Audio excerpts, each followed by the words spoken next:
ഇനി ഈ ഡാം വെച്ചുകൊണ്ടിരിക്കണേ എന്തിനാന്ന് കോടതി ഇങ്ങോട്ട് ചോദിക്കുന്നു. 130 വർഷം പഴക്കായില്ലേ. എൻ്റയർ പോപ്പുലേഷൻ തീരും, ജീവനുള്ളത് മുഴുവനും കേരളത്തിലെ തീരും. കാറ്റടിക്കുന്നിടത്തൊക്കെ ഭോപ്പാൽ ട്രാജഡി പോലെ ജനങ്ങൾ വീഴും. വീടില്ലാന്ന് രോഗത്തിന് തോന്നണ്ട. കേരളത്തിന് മാത്രം ഇത് കേരളത്തിന്റെ ഈ പോയിസണസ് ഗ്യാസ് വിചാരിക്കോ ഇത് കേരളം കഴിഞ്ഞു ഇനി തിരിച്ചോടാം എന്ന് വിചാരിക്കോ? നമ്മുടെ മുഖ്യമന്ത്രി ഏതായാലും ഈ ഡാം വേണ്ട എന്നുള്ള ഒരു അഭിപ്രായത്തിലേക്ക് എത്തിയിട്ടുണ്ട്. ഒപ്പം തന്നെ തമിഴ്നാട് ഉന്നയിക്കുന്നത് പോലെ ഈ വെള്ളം കൊണ്ടുപോയി കൃഷി ചെയ്ത് ജീവിക്കുന്ന 5ഓളം ജില്ലകൾ തമിഴ്നാടിൻ്റെതായി. ഈ വെള്ളം അവിടെ എത്തിയില്ലെങ്കിൽ അവരുടെ കൃഷി നശിക്കും. ആര് പറഞ്ഞു? അല്ല, അവര് വിശ്വസിക്കുന്ന ഒരു കാര്യമാണ്.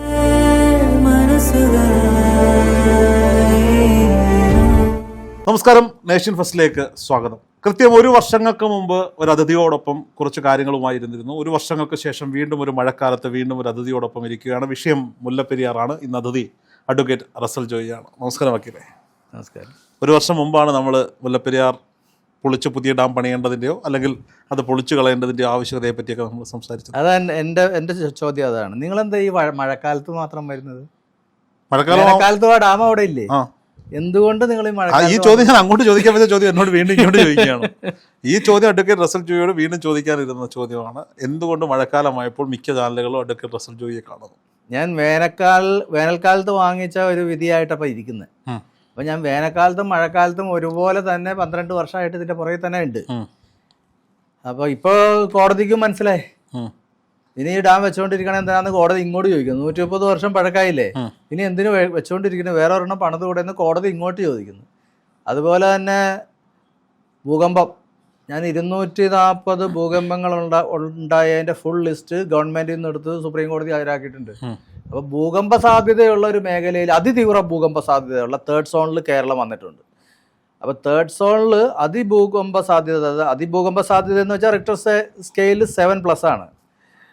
7 അതിലധികമോ മാഗ്നിറ്റ്യൂഡ് വരുന്ന ഭൂകമ്പം കേരളത്തിൽ എവിടെ വേണമെങ്കിലും ഉണ്ടാകാമെന്നാണ്. അത്തരം ഭൂകമ്പ മേഖലയിൽ കൊണ്ടുവന്ന് ഡാം എന്തിനാണെന്നാണ് സുപ്രീം കോടതി ചോദിക്കുന്നത്. ഇപ്പോൾ കേരളത്തിന് അനുകൂലമായ ഒരു വിധി സ്വന്തം കയ്യിലുണ്ട്. വരും. ഫൈനൽ വിധിയൊന്നും ആയിട്ടില്ല, ഇതൊരു ഇന്ററിംഗ് ഓർഡറാണ്. ഇനി വരും. ഇനി അതിന് തർക്കം അവർ പറയട്ടെ, തമിഴ്നാട് പറയട്ടെ. 10 വർഷങ്ങൾക്ക് മുമ്പ് ഒരു മനുഷ്യ ചങ്ങല കേരളത്തിൽ പിടിച്ചു. അതിൻ്റെ ഒരറ്റത്ത് അന്നത്തെ പ്രതിപക്ഷ നേതാവും മറ്റൊരറ്റത്ത് കേരളം 10 കൊല്ലം ഭരിച്ചൊരു മുഖ്യമന്ത്രിയുമായിരുന്നു.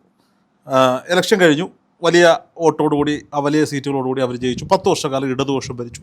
പിന്നെ ഇവിടെ മുല്ലപ്പെരിയാർ എന്നൊരു വാക്ക് പോലും ഇടതുപക്ഷം ഉച്ചരിച്ച് കണ്ടില്ല. 10 വർഷങ്ങൾക്ക് ഇപ്പുറം വലിയ പ്രതീക്ഷയിൽ 102 സീറ്റുകളുമായി UDF സർക്കാരിനെ അധികാരത്തിൽ എത്തിച്ചിരിക്കുന്നു. രാഷ്ട്രീയക്കാർ മുഖ്യമന്ത്രിയെ തീരുമാനിച്ചിരുന്നത് വിഭിന്നമായി ജനങ്ങൾ ആഗ്രഹിച്ചൊരു മുഖ്യമന്ത്രി കേരളത്തിന് വന്നു. ജനങ്ങൾ സോഷ്യൽ മീഡിയയിലടക്കം വലിയ ആവശ്യങ്ങൾ ഉന്നയിച്ചു. അവസാനം കോൺഗ്രസിന് VD സതീശൻ എന്ന് പറയുന്നൊരു മുഖ്യമന്ത്രി വരികയാണ്. VD സതീശനും ആലുവക്കാരനാണ്, ആലുവയിൽ വീട് വെച്ച് താമസിക്കുന്ന ആളാണ്. ഈ മുല്ലപ്പെരിയാർ പൊട്ടിയാൽ ഒഴുകി വരാൻ പോകുന്ന വെള്ളം അറബിക്കടലിലേക്ക് പതിക്കുന്നത് ആലുവ വഴിയാണ് എന്നുള്ളത് നമുക്കെല്ലാവർക്കും അറിയുള്ള കാര്യമാണ്. അപ്പോൾ സ്വാഭാവികമായിട്ടും മുഖ്യമന്ത്രിയുടെ വീട് പോലും ഈ സുരക്ഷാ ഭീഷണിയുള്ള മേഖലയിലാണ് നിൽക്കുന്നത്. എന്താണ് VD സതീശന്, കേരളത്തിൻ്റെ ബഹുമാനായ മുഖ്യമന്ത്രിക്ക് ഈ വിഷയത്തിൽ നിലപാട്? അങ്ങ് മുഖ്യമന്ത്രിയെ കണ്ടിരുന്നു എന്നാണ് ഞാൻ വിശ്വസിക്കുന്നത്. 2 പ്രാവശ്യം കണ്ടു. ഒരു മാസം മുമ്പ് കണ്ടിരുന്നു. ഇന്നലെ ഗവൺമെന്റ് ഗസ്റ്റ് ഹൗസിൽ വൈകിട്ട് ഒരു 6 മണിയായപ്പോൾ ഇന്നലെ കണ്ടു. ആലുവയിലല്ല, എറണാകുളത്ത്. അപ്പോൾ നമ്മുടെ മുഖ്യമന്ത്രി ഏതായാലും ഈ ഡാം വേണ്ട എന്നുള്ള ഒരു അഭിപ്രായത്തിലേക്ക് എത്തിയിട്ടുണ്ട്. ഇനിയിപ്പോൾ ജലസേചന വകുപ്പ് മന്ത്രിയെ കാണണം. പിന്നെ തമിഴ്നാട്ടിൽ നല്ല മാറ്റങ്ങൾ സംഭവിച്ചിട്ടുണ്ട്. ഈ 62 വർഷമായിട്ടുള്ള ഈ അഴിമതിയുടെ കറ ഇല്ലാത്ത, ഈ മുല്ലപ്പെരിയാർ വിഷയത്തിലാണ് ഞാൻ പറയണത്. ഈ വിഷയത്തിൽ അഴിമതി പണം കയ്യിലില്ലാത്ത ഒരു നേതാവ് ഇപ്പോൾ അവിടെ മുഖ്യമന്ത്രിയായിട്ട് വന്നിട്ടുണ്ട്. കാര്യം എല്ലാ മുഖ്യമന്ത്രിമാരും പറയുന്ന പോലെ 142 അടിയിൽ നിന്ന് 152 അടിയിലേക്ക് ജലനിരപ്പ് കൂട്ടുമെന്നൊക്കെ അദ്ദേഹം പറയുന്നുണ്ട്.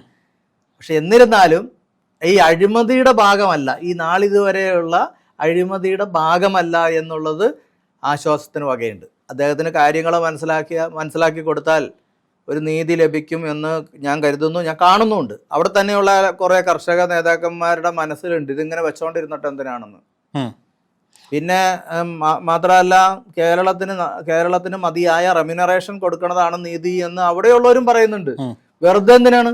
ഇത്രയും ലാഭം തമിഴ്നാട് ഉണ്ടാക്കുന്നില്ലേ? ഞാനൊരു സംശയം ചോദിച്ചോട്ടെ. മുല്ലപ്പെരിയാർ തകർന്നാൽ കേരളത്തിലെ ഒരു 5ഓളം ജില്ലകൾ ഒലിച്ച് അറബിക്കടലിൽ പതിക്കും. എത്ര ജില്ലകളാണ് താങ്കളുടെ കണക്കൂട്ടൽ? രോഹിത് പഠിച്ചിട്ട് വാ, മനസ്സിലായോ?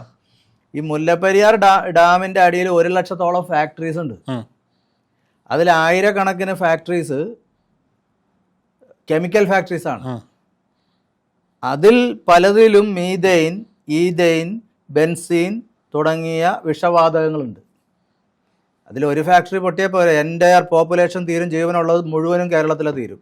കാറ്റടിക്കുന്നിടത്തൊക്കെ ഭോപ്പാൽ ട്രാജഡി പോലെ ജനങ്ങൾ വീഴൂല എന്ന് രോഹിത്തിന് തോന്നണ്ട. എനിക്ക് ഉറപ്പൊന്നും പറയാൻ പറ്റില്ലല്ലോ. ഒരു വിഷവാതകമുള്ള ഒരു ഫാക്ടറി പൊട്ടിത്തെറിച്ച് ആൾക്കാർ വീഴൂല എന്ന് തോന്നണ്ട. എന്റെ ബുദ്ധിമുട്ടാണ്. ഞാൻ ഈ ഫാക്ടറികളെല്ലാം മാറ്റി നിർത്തി ഒരു ഭൂഘടന പ്രകാരം ഒരു 5 ജില്ലകൾ വാനിഷ് ഔട്ട് ആവും എന്നുള്ളൊരു കാര്യമാണ് ഞാൻ ചോദിച്ചത്.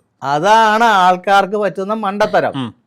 അവർ സദേൺ നേവൽ കമാൻഡിനെ കാണുന്നില്ല, നേവൽ ആർമമെന്റ് ഡിപ്പോ കാണുന്നില്ല, കൊച്ചിൻ ഓയിൽ റിഫൈനറി കാണുന്നില്ല, മെട്രോ, എയർപോർട്ട്, ഇങ്ങനെ അങ്ങോട്ട് എണ്ണ എവിടെ ഇരുന്നുകൊണ്ട് വരാം. 1 മണിക്കൂർ എണ്ണിയാലും തീരുത്താണം. 1 ലക്ഷത്തോളം ഫാക്ടറികൾ ചെറുതും വലുതുമായിട്ട് 1 ലക്ഷത്തോളം 2 ലക്ഷം ഫാക്ടറീസ് കേരളത്തിൽ മൊത്തം ഉണ്ട്.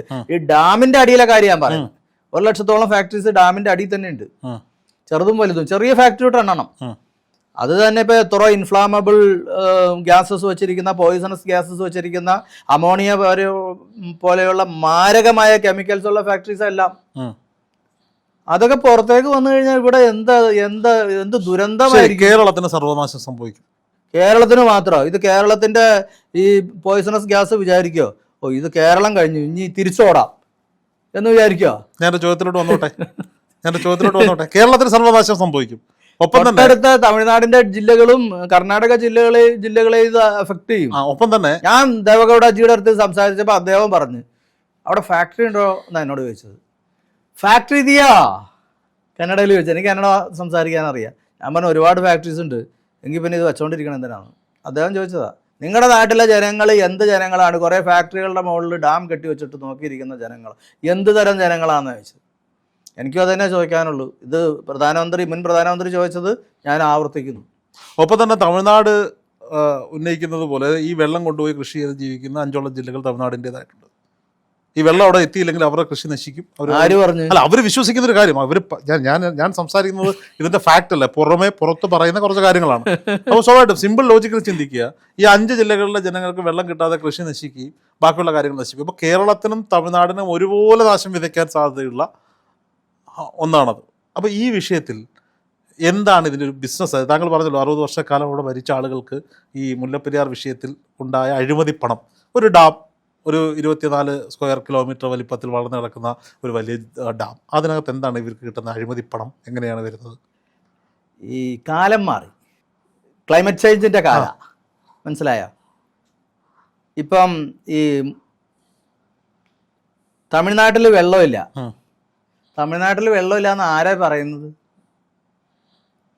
ഈ ആളുകൾ സുപ്രീം കോടതി വന്ന് കരയുന്നതാണത്. ഞങ്ങൾക്ക് ഇവിടെ വെള്ളമില്ല. എന്നിട്ട് ഏതെങ്കിലും വരണ്ട് കിടക്കുന്ന ഒരു പാടം കാണിക്കും. കഴിഞ്ഞ ദിവസം അവർ മുല്ലപ്പെരിയാറിന്റെ വെള്ളം കനാൽ വഴി കൊണ്ടുപോയിട്ടുണ്ടായിരുന്നു. അത് വലിയ പൂജയൊക്കെ നടത്തുന്ന വീഡിയോകളൊക്കെ നമ്മൾ കണ്ടതല്ലേ. ഇതൊക്കെ അവർ കാണിക്കും. ഇതൊക്കെ സുപ്രീം കോടതിയിലും വന്ന് കാണിക്കുന്നതാണ്. നമ്മൾ ഈ ഉത്സവ സ്ഥലത്തൊക്കെ ധർമ്മക്കാർ ഇരിക്കാൻ കണ്ടിട്ടില്ലേ? വലിയ ഒച്ചയിൽ കരയുന്നതിന് നമ്മൾ കൂടുതൽ കാശ് കൊടുക്കും, ഇല്ലേ?